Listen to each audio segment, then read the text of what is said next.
Olá!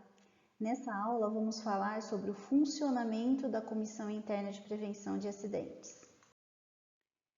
A CIPA, ela terá reuniões ordinárias mensais, de acordo com o calendário pré-estabelecido.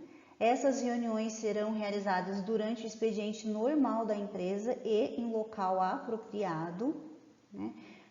As atas serão assinadas pelos presentes na reunião e será enviado cópia para todos os membros, tanto os membros titulares quanto os membros efetivos. E essas atas devem ficar no estabelecimento à disposição da fiscalização do Ministério do Trabalho e Emprego. As reuniões extraordinárias devem ser realizadas quando houver denúncia de uma situação de risco grave, que necessite de medidas corretivas de emergência, quando ocorrer um acidente grave de trabalho ou um acidente fatal, quando houver solicitação expressa de uma das representações, seja representantes dos empregados ou do empregador, e as decisões da CIPA serão preferencialmente por consenso. Então, na medida do possível, as decisões serão realizadas por consenso. Mas, caso não haja o consenso, e frustradas as tentativas de negociação direta ou com mediação, será instalado um processo de votação, registrando-se a ocorrência na ata da reunião. Aí vota-se e decidem-se pela maior quantidade de votos. As decisões da CIPA caberá pedido de reconsideração, se houver um requerimento justificado para isso, e esse pedido de reconsideração será apresentado à CIPA até a próxima reunião ordinária, quando será analisado, devendo o presidente e o vice-presidente efetivar os encaminhamentos necessários para isso. O membro titular ele perderá o mandato, sendo substituído pelo suplente quando ele faltar a mais de 4 reuniões ordinárias sem justificativa. A vacância definitiva de cargo ocorrida durante o mandato será suprida por suplente, obedecida a ordem de colocação decrescente, que consta na ata da eleição, devendo os motivos serem registrados em ata da reunião. Ou seja, a gente vai ver mais para frente o processo de votação.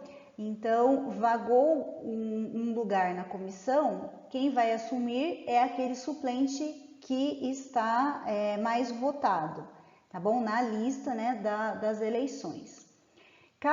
No caso de afastamento definitivo do presidente, o empregador indicará um substituto em até 2 dias úteis, tá? Preferencialmente entre os membros que já compõem a CIPA. E no caso de afastamento definitivo do vice-presidente, os membros titulares da representação dos empregados, então os titulares que representam os empregados, escolherão um substituto entre os seus titulares em 2 dias úteis. Ou seja, se vagar a vaga de vice-presidente, os representantes dos empregados vão escolher entre os titulares que representam a organização, vão escolher uma pessoa que vai substituir essa vaga de vice-presidente. Isso deve ser realizado em até 2 dias úteis. Caso não existam suplentes para ocupar o cargo vago, o empregador deve realizar eleição extraordinária, cumprindo todas as exigências estabelecidas no processo eleitoral, exceto quanto aos prazos que devem ser reduzidos pela metade. O mandato do membro eleito em processo eleitoral extraordinário deve ser compatibilizado com o mandato dos demais membros da comissão. Ou seja, a gente viu que essa comissão ela tem mandato de 1 ano. Então, vamos supor que vagou um lugar e precisa ser feito, não há suplentes e precisa ser feita uma nova eleição. Então vai ser feita essa nova eleição e vamos supor que essa vaga se deu com 6 meses de comissão. Então a outra pessoa, a pessoa que vai assumir essa vaga, que vai ser a pessoa que foi mais votada nessa eleição, ela vai cumprir 6 meses de mandato, que é o tempo restante para o mandato daquela comissão em si.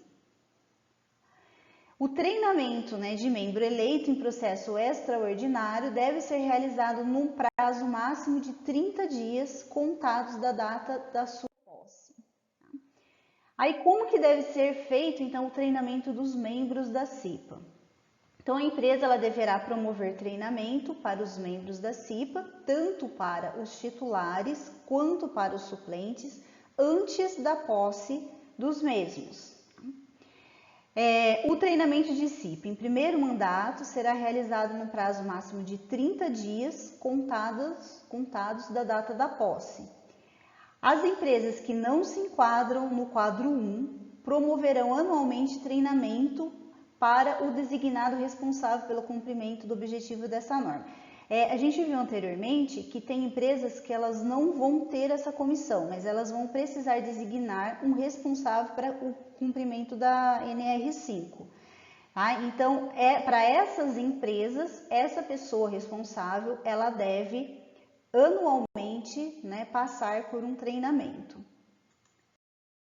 O treinamento da CIPA deve contemplar, no mínimo, os itens a seguir, que seriam o estudo do ambiente, das condições do trabalho e também dos riscos originados do processo produtivo, metodologia de investigação e análise de acidentes e doenças do trabalho, noções sobre acidentes e doenças do trabalho decorrentes da exposição de riscos existentes na empresa, noções sobre a síndrome da imunodeficiência adquirida e as suas medidas de prevenção, noções sobre legislações trabalhistas e previdenciárias relacionadas à segurança e saúde do trabalho, princípios gerais de higiene do trabalho e de medidas de controle de risco e também a organização da CIPA e outros assuntos necessários ao exercício das atribuições da comissão.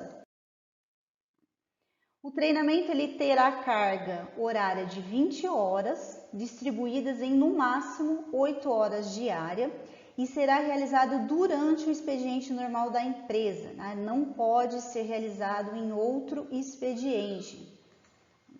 O treinamento ele poderá ser ministrado pelo SISMET da empresa, entidade patronal, entidade de trabalhadores ou por um profissional que possua conhecimentos sobre os temas que devem ser ministrados. A CIPA ela será ouvida sobre o treinamento a ser realizado, inclusive quanto à entidade ou profissional que ministrará, constando suas manifestações em ata, cabendo à empresa escolher a entidade ou profissional que ministrará o treinamento. Quando comprovada a não observância ao disposto nos itens relacionados ao treinamento, a unidade descentralizada do Ministério do Trabalho e Emprego determinará a complementação ou a realização de um outro treinamento, que será efetuado no prazo máximo de 30 dias, contados da ciência da empresa sobre essa decisão. Então, por hoje é isso e até a próxima aula.